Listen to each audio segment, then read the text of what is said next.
আমতের খনি এই বুলা যেন আর উপেক্ষিত না থাকে। এই বুলার সেতুটা আসলেই এটি একটা সম্ভাবনার স্বপ্ন। এই সেতু বাস্তবায়ন হোক। আমার এই প্রস্তাবে সরকারি দল খুশি না, আমি কি করবো? আপনার দলই খুশি না। ওই তারা তো সেই রকম উষ্ণ অভিনন্দন জানালেন না। মাননীয় স্পিকার, আমি আরও আপনাকে আশ্বস্ত করছি, বুলা আমার শ্বশুর বাড়ি নয়। যে এলাকার মানুষ আমাকে নির্বাচিত করে এখানে পাঠিয়েছে, মিরপুর কাফরুলের ঢাকা 15 আসনের মানুষ, তাদের কিছু সুখ দুঃখের কথা বলেছিলাম। মাননীয় প্রধানমন্ত্রী সদয় হয়ে আমাকে তার বক্তব্যে বলেছিলেন যে আপনার ওই বিষয়গুলো আমাকে আপনি দিয়ে সহযোগিতা করুন, তথ্য দিয়ে। আমি 4 দিনের মাথায় সেটা তার দপ্তর এবং সংশ্লিষ্ট দপ্তরগুলোতে পৌঁছিয়েছি। এরপরে আবার কিছুদিন আগে একটা সফট রিমাইন্ডার দিয়েছি। হয়তো অনেক কাজের ভিড়ে চাপে তিনি এই দিকে খেয়াল দিতে পারেননি, কিন্তু আমি যে একটা ভুল করে ফেলেছি, আপনার এই আশ্বাসের পরে আমি যে এলাকার জনগণকে বলেছি যে মাননীয় প্রধানমন্ত্রী এটার দায়িত্ব নিয়েছেন, আপনারা আশ্বস্ত থাকুন।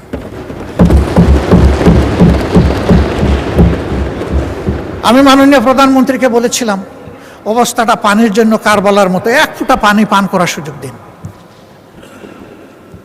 পানির জন্য এখন ডেইলি সেখানে মানুষ বিক্ষোভ করে।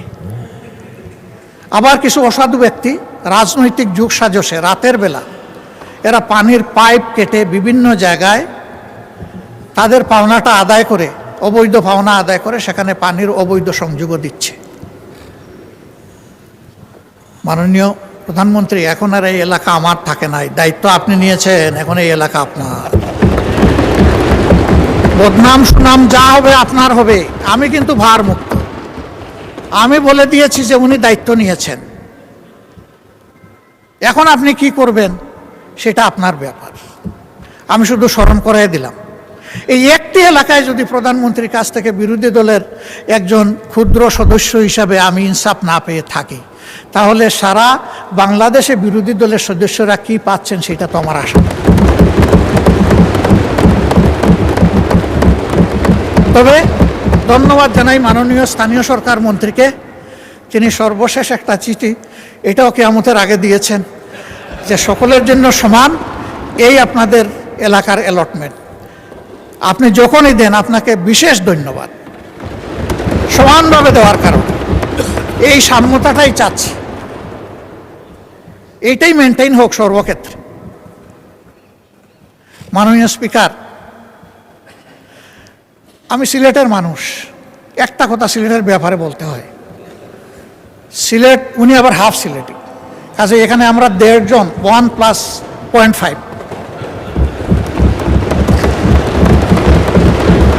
ঢাকা সিলেট যে মহাসড়ক 6 লেনের কাজ শুরু হয়েছে ফ্যাসিস্ট সরকারের আমলে, কিন্তু এইটা দেখে মনে হচ্ছে এটা বোধহয় আগ্রার তাজমহল জাতীয় কিছু হবে। কত বছর লাগবে আমরা জানি না। গুইসাপের মতো হাঁটি হাঁটি এটার কাজ চলছে। প্রধানমন্ত্রী নিজেও কিন্তু এটা এক্সপেরিয়েন্স করেছেন, তাকে ধন্যবাদ। কারণ ওই রাস্তা দিয়ে চলতে গেলে বঙ্গোপসাগরে যাওয়ার দরকার নাই, ঢেউ দেখতে গেলে ওখানেই যাওয়া যথেষ্ট। এর একটা অবসান চাই সিলেটবাসী। আমি আপনার মাধ্যমে দৃষ্টি আকর্ষণ করলাম। যোগাযোগ মন্ত্রী মহোদয় আছেন, মন খারাপ করবেন না, আপনাকে সাহায্য করার জন্য বলেছি। দক্ষিণ পশ্চিমাঞ্চল যশোর, খুলনা এবং সাতক্ষীরা, এই 3টা জেলার বিস্তীর্ণ এলাকা ওয়াটার লগড হয়ে আছে দীর্ঘদিন ধরে, এর কোনো সমাধান নাই। ফলে কৃষক, কৃষি সব কিছু হুমকিতে পড়েছে, এমনকি শিল্পও হুমকিতে পড়েছে। আমি অনুরোধ করব অগ্রাধিকারের ভিত্তিতে এই বিষয়টার প্রতি নজর দিন। এবার মাননীয় স্পিকার, আপনি এখানে না থাকলেও আমি বলতাম, আপনি টাকার কারণে বলছি, আপনি মন খারাপ করবেন না, আপনি লজ্জা নেবেন না, আপনি ভাববেন না যে আমি আপনাকে খুশি করার জন্য বলছি। আমি আমার দায়বোধের জায়গা থেকে, দেশের ভালোবাসার জায়গা থেকে বলছি। ভোলা দেশের সর্বদক্ষিণের জেলা। এই জেলাটি অন্য কোনো জেলার সাথে স্থলভাগে সংযুক্ত নয়, এটাও একটা ওয়াটার লক জেলা, এটা বাংলাদেশের অংশ। তাদের অধিকার রয়েছে বাংলাদেশের অন্যান্য সকল জায়গার যোগাযোগ ব্যবস্থার যে সুবিধা তারা পেয়ে আসছেন, ভোলা এখন এটা পেতে চায়, এটা পাওয়া তাদের অধিকার। ভোলার এই সেতু শুধু ভোলাবাসীর কপাল পরিবর্তন করবে না, আল্লাহ তাআলা ভোলায় যে অপার সম্ভাবনা রেখেছেন, এই ভোলা গোটা বাংলাদেশের এক বিশাল অংশের চিত্র পরিবর্তন করে দিতে পারে। এই জন্য আমাদের নিয়ামতের খনি এই ভোলা যেন আর উপেক্ষিত না থাকে। এই ভোলার সেতুটা আসলেই এটি একটা সম্ভাবনার স্বপ্ন। এই সেতু বাস্তবায়ন হোক। আমার এই প্রস্তাবে সরকারি দল খুশি না, আমি কি করবো? আপনার দলই খুশি না। ওই তারা তো সেরকম উষ্ণ অভিনন্দন জানালেন না। মাননীয় স্পিকার, আমি আরো আপনাকে আশ্বস্ত করছি, ভোলা আমার শ্বশুর বাড়ি নয়।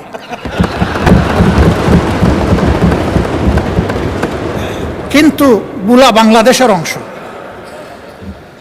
বাংলাদেশের প্রতি ইঞ্চি জায়গাকে আমি বিশ্বাস করি এই 350 বা 348 জন সংসদ সদস্য অন্তরে ধারণ করেন, আমিও ধারণ করি। তাই আমার দায়বোধের জায়গা থেকে আমি কথাগুলো বলি। ভোলার উন্নয়ন, পুরা দক্ষিণ অঞ্চলের উন্নয়ন বয়ে আনুক, আমি দোয়া করি। আর আমি কথা বাড়াচ্ছি না, অনেক সময় নিয়ে নিছি। আপনি আনলিমিটেড দিয়েছিলেন, আসলে আমি আনলিমিটেড করে ফেলেছি। এই দিক থেকে আওয়াজ আসছে তিস্তা মহাপরিকল্পনা। আমি মাননীয় প্রধানমন্ত্রীকে অভিনন্দন জানাই আরেকবার। তার সফরের পরে অভিনন্দন জানিয়েছিলাম, আরেকবার অভিনন্দন জানাই। তিস্তা মহাপরিকল্পনা বিষয়ে তিনি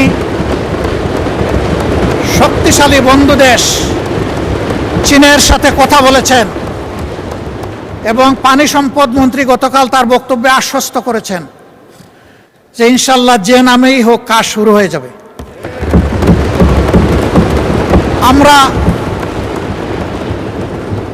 নামের কাঙ্গাল নই, আমরা কামের কাঙ্গাল।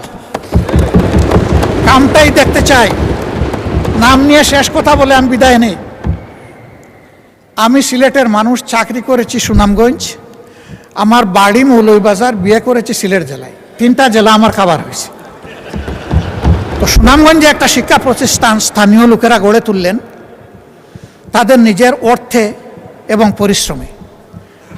ভালো মানসম্মত একটা কলেজ, কিন্তু এমপিওভুক্ত হয় না। এইটা 96-2001 সালের সরকারের সময়। কোন সরকার ছিল এটা বুঝতেই পারছেন। তো মন্ত্রী মহোদয় এলাকার যিনি ছিলেন, তার একজন ঘনিষ্ঠ লোককে এলাকার লোকেরা ধরলো যে আমাদের এইটা একটু আপনি করে দেন।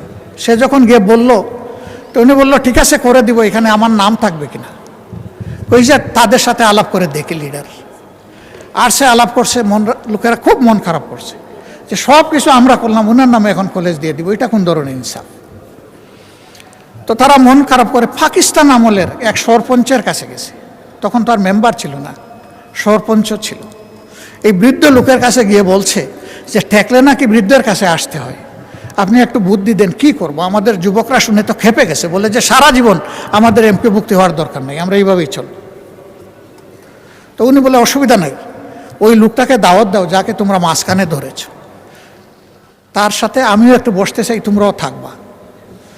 তো ওই লোককে নিয়ে বসে বলছে যে ঠিক আছে মন্ত্রী মহোদয় এত বড় একটা কাজ করে দিবেন, আর তিনি আশা করেছেন তার নামটা থাকুক। এরকম একটা সমন্বয় হতে পারে যে তারও নাম থাকবে, এলাকারও নাম থাকবে। তো যদি এটা তিনি মানেন তাহলে একটা সমাধানে আমরা যেতে পারি। সে খুশি হয়ে গেছে যে প্রস্তাবে তো অর্ধেক মিলল। সে গিয়া যখন মন্ত্রীকে বলছে, মন্ত্রী তার গাড়ে ঠাস করে একটা চপ পড়ে বসাই দিচ্ছে। সে তো অবাক হয়ে গেল যে ভালো একটা প্রস্তাব নিয়ে আসলাম, উনি আমারে চোর দিলেন কেন। বলে যে তোর বাবারা কি বলছে তুই কি খেয়াল করেছিস, এলাকার নাম পাগলা। এখন যদি এলাকার নামের আগে আমার নাম হয় তাইলে অমুক পাগলা, আর যদি পরে হয় তাইলে পাগলা অমুক, যা কিছুই লাগবে না। ওরা তোরে জুতার বাড়ি দিয়েছে, আমি এর বিনিময়ে এমপিওভুক্ত করে দেব। আমি অনুরোধ করব আমরা যেন নামের পিছনে না দৌড়াই, আমরা যেন কাম নিয়ে পড়ে থাকি। ধন্যবাদ মাননীয় স্পিকার, কোনো ভুল হলে আমাকে ক্ষমা করবেন। প্রিয় দেশ এগিয়ে যাক, বাংলাদেশকে নিয়ে আমরা এগিয়ে যাই।